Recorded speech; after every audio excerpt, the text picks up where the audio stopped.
Par rapport à ce que tu as dit sur Retsono, c'est Manion. Parce que c'est marqué que après la Géoula, on va avoir une nouvelle Torah. Torah Chadasha Miti Tetze. C'est quoi cette Torah? C'est quoi ce sera pas Bereshit Bara Elohim, c'est la même Torah. Alors même maintenant, cette Torah qu'on va avoir à la Géoula, c'est la Torah en fait qu'on était censé recevoir, qu'on a reçu, qu'on devait recevoir à Matan Torah, les Luchot Rishonot, les premières tables de la loi, c'était cette Torah-là. Mais en fait, on voulait pas cette Torah. Et donc en fait, quand on dit que Moshe, Shiver et Aluchot, quand Moshe il a cassé les tables de la loi, c'est pourquoi est-ce que Hachem il a été d'accord avec lui? Parce que Moshe, il faisait pas ça par rapport à lui. Si lui il a cassé les tables de la loi, c'est parce que il voyait que la génération, sa génération n'était pas à ce niveau-là. Le problème, c'est pas que la faute du Hegel. Le problème, c'est que tout le monde dit la faute du Hegel, c'est Avodah Zara. Mais c'est quoi le problème dans le Hegel qu'il y avait là-bas? C'est qu'ils ont voulu un intermédiaire. C'est-à-dire que Moshe, il n'est pas là, il n'est pas revenu, il a tardé de 6 heures. Alors demandez à Hachem. Non, on veut un intermédiaire. On veut que quelqu'un nous guide. C'est pareil, c'est le même Shoresh. Quand nous on est venu, on a demandé à Hachem, on veut un roi. Et que Hachem nous a donné Shaoul. C'est les mêmes choses quand Hachem il a parlé sur le mont Sinaï, les 2 premières dibrot. Et après, qu'est-ce qu'il a dit? Qu'est-ce que les ils ont dit à Moshe? Non, on peut plus écouter. La Gemara elle dit, la Torah elle dit que l'Aneshama elle est sortie par Hanishmatam quand ils ont écouté la première. Mais c'est quoi? C'est quoi le Shoresh? C'est qu'on veut pas recevoir directement de toi, Hachem. Si on voulait, Hachem l'aurait arrangé. Comme avec le Hegel. Si on avait demandé à Hachem, dans la Merkava, qu'est-ce que tu as? Tu as Adam, ensuite tu as Shaul. Pourquoi tu vas vers le bas? Va vers le haut. Va vers Hachem. Si tu vois qu'il n'y a pas Moshe Rabbeinu, alors la chose que tu aurais dû éveiller dans ton cœur, c'est demander la chose qui est plus élevée que Moshe Rabbeinu, c'est Hachem. Et c'est ça, le tzaddik. Le Rabbi Tzadok qui va beaucoup de ça. Il dit tzaddik zakadosh baruch hu. Le tzaddik, quand on a un tzaddik dans cette génération, c'est pas qu'on vient les dabek bo bishul les dabek bo. C'est qu'on vient les dabek bo parce que lui, en fait, ce tzaddik-là, il nous rappelle Hachem. Et quand on a nidbakim bo, c'est qu'il on a nidbakim l'akadosh baruch hu. C'est l'akadosh baruch hu tzaddik. Par rapport au Retson, c'est quoi Torah Chadasha Miti Tetze? C'est pas que la Torah, on va changer les psukim, alors, on peut dire que ça sera différent si vous faites Otiot. Mais si tu veux dire que la Torah va être exactement la même chose, alors pourquoi c'est quoi cette nouvelle Torah? Cette nouvelle Torah, c'est plus une Torah de Mishpatim. Il n'y aura plus Seder Nezikim. Il n'y aura plus toutes les lois, Babakam, Bababetzia, Bababata. Toute la halachot. Quelqu'un qui a volé, quelqu'un qui a pris, quelqu'un qui a cassé, quelqu'un qui a pris une partie du champ de son prochain. Il n'y aura plus toutes ces halachot maintenant alors il faut que tu payes 2 fois plus, il faut que tu rendes, il faut que tu payes 4, il faut que tu payes 4 fois, il faut que tu payes ça. Il n'y aura plus tout ça halachot. Pourquoi? Parce que si je comprends que tout vient d'Hachem, alors pourquoi voler? La Toda'a chez nous, notre conscience, elle sera différente. Vu que notre conscience, elle sera beaucoup plus élevée, quand je dis différente, elle sera beaucoup plus élevée, c'est-à-dire qu'on sera beaucoup plus connecté à Hachem. Donc, il y aura plus cette jalousie, il y aura plus cette compétition entre moi et mon prochain. C'est déjà vraiment, je vois que quelqu'un il a plus que moi ou il a moins que moi. Ça, j'accepte. Si maintenant quelqu'un il est venu et si quelqu'un il est venu et qu'il m'a pris quelque chose, je comprends que c'est Hachem qui fait ça à travers lui. Donc pourquoi est-ce que je vais prendre le Bet Mishpat? Pourquoi je vais prendre le Bet Din? Et c'est ça, quand il dit le Retson et Retsono, c'est vis déjà maintenant dans cette conscience, dans cette Oda, que tout vient d'Hachem. Oui, tout vient d'Hachem. Alors maintenant, lui, il est venu, il m'a pris mon terrain, il m'a pris mon argent, il m'a pris ma voiture. Alors quoi, j'ai pas aller... Tu peux. Mais si tu es dans une Toda qui est plus élevée, et tu comprends que tout vient d'Hachem, t'as pas besoin de faire le din. Parce que même si on est dans une anaga de Mishpat, ça ne veut pas dire qu'Akadosh Baruch Hu, dans ce Mishpat, il n'est pas derrière chaque action qui est en train de se passer. Donc si j'arrive à voir Hachem à travers chaque chose, que c'est Hachem qui est derrière chaque chose, bah ne va pas au Bet Mishpat, ne va pas au Bet Din. Et ça c'est l'anaga de la Géoula, vous êtes Hachem. Bémet, Hachem il veut qu'il y ait une réparation aussi au Goïm. Parce que tu vois que ce Mashiach ben Yosef, הוא לא קשור לישראל, באמת. Mashiach ben Yosef, הוא לא קשור, ça n'a aucun rapport avec Israël. La racine de Mashiach ben Yosef, c'est les Goïms. Et moi qui le coule, c'est Caïn. C'est eux qui le coulent. C'est eux le Kochevot, c'est dit le Amalek. C'est pas non. Mais tu vois que Yitzhak, il a eu 2 enfants, qui s'appellent Yaakov, qui s'appellent Esav. Et tu vois que Esav, aussi Yaakov, il a reçu le tikkun, la réparation de l'intériorité. Ishtan Meshav Oalim. Alors Esav, il a reçu la réparation de l'extériorité. Et si Bémet, Esav et Yaakov, si Yaakov, il aurait su, en fait, se connecter avec Esav, alors en fait il aurait aidé à réparer cette extériorité, parce que Esav, dans son extériorité, elle était très puissante. Parce que lui, Esav, il avait la possibilité de réparer ce monde. Mais le problème, c'est que c'est dans les deux sens, c'est un couteau à double tranchant. C'est-à-dire que si tu as toute cette force et tu ne vas pas dans le sens de la réparation de ce monde, de l'extériorité, alors tu vas être dans la pire extériorité. C'est-à-dire que tu vas faire toutes les... Et c'est pour ça qu'il est parti, il a tué, et c'est pour ça qu'il a fait toute la vente qu'il a fait ce même jour-là. Donc, mais il a cette force. Maintenant, Hachem, il faut savoir que toute la Torah du Ramchal, enfin, quand il parle de ce sujet, que la racine du mal qui revient au bien, il faut savoir que Hachem, il ne veut pas anéantir le mal, il veut le réparer.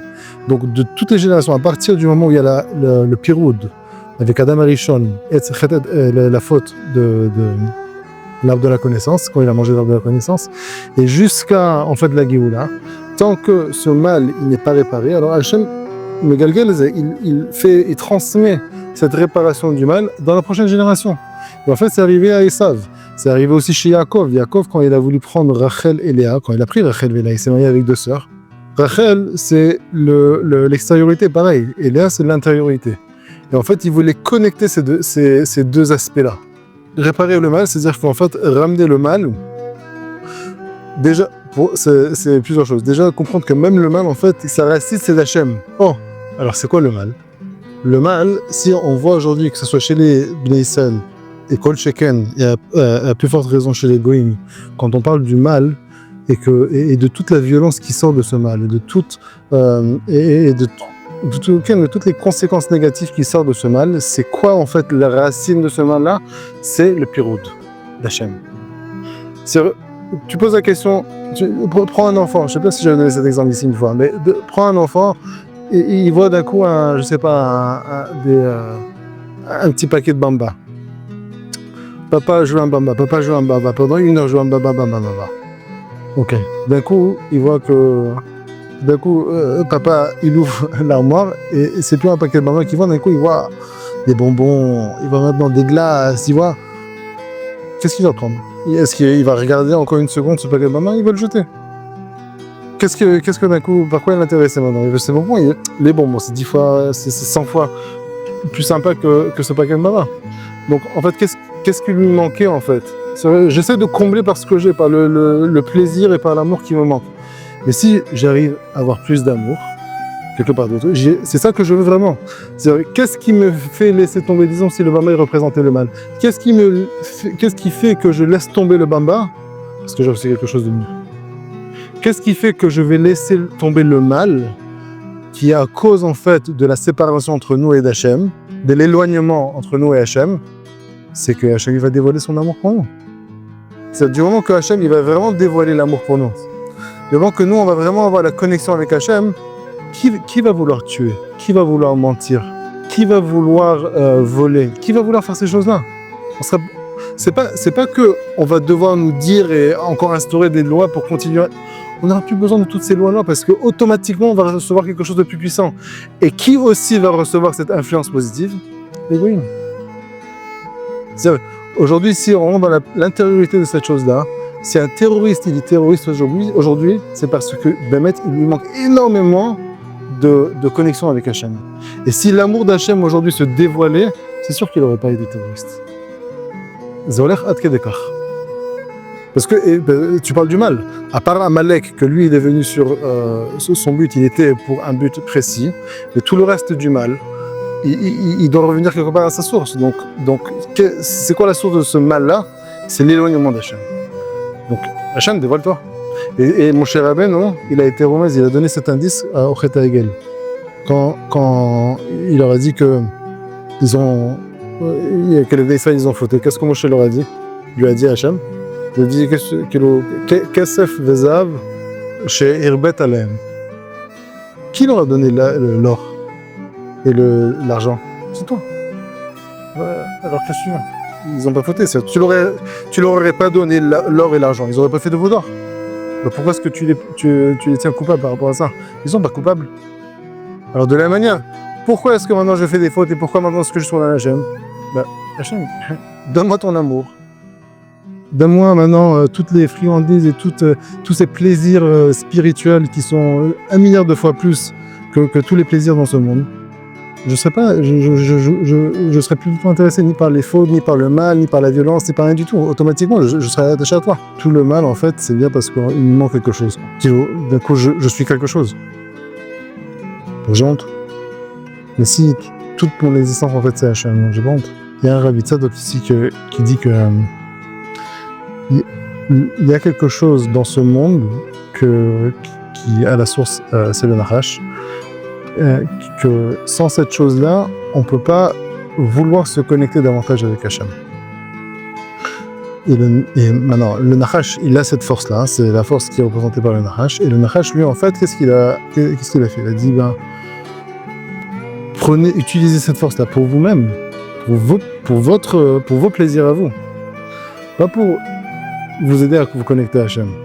Il y a quelque chose d'extraordinaire qui dit Rabbi Tzadok ici. Il dit que les malachim, il dit que les anges, ils ont des asagot, des perceptions, des connaissances très très élevées, mais ils n'ont aucun cheshek de vouloir découvrir encore plus.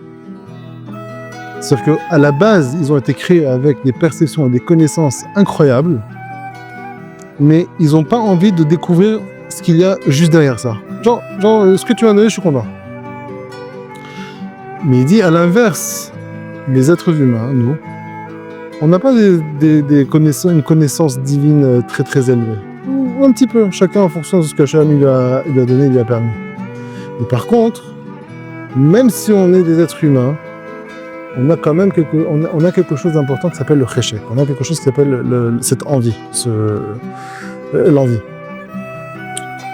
Et donc, en fait, Hachem, qu'est-ce qu'il a fait? Quand Asa et Azael, les deux anges qui ont été Mekatregim, ils ont dit que pourquoi tu les as créés, regarde, ils vont fauter. Alors Hachem a dit que si vous descendez sur terre, vous allez fauter tout autant. Alors vous dites non, nous on ne fautera pas. Fais-nous descendre et tu verras. Ils sont descendus sur terre. À peine ils sont arrivés sur terre, ils ont déjà fauté avec les filles d'Adam Arishon.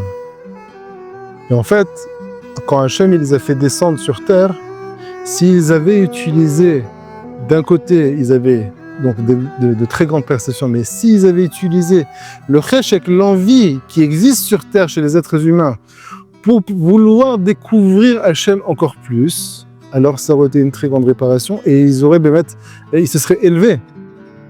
Mais vu qu'en fait, ils ont utilisé ce cheshek-là pour aller faire des fautes, donc finalement, ils sont pas arrivés à leur objectif.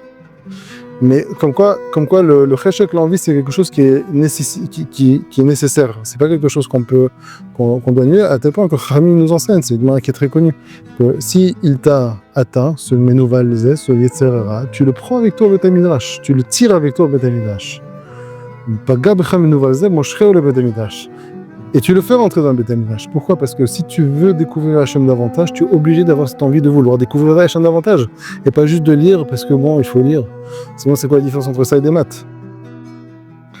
Donc cette envie de vouloir découvrir Hachem davantage, c'est ce cheshek. Ça, c'est le nachash. Le problème, c'est que, comme on avait parlé de ça, c'est aussi un couteau à double tranchant.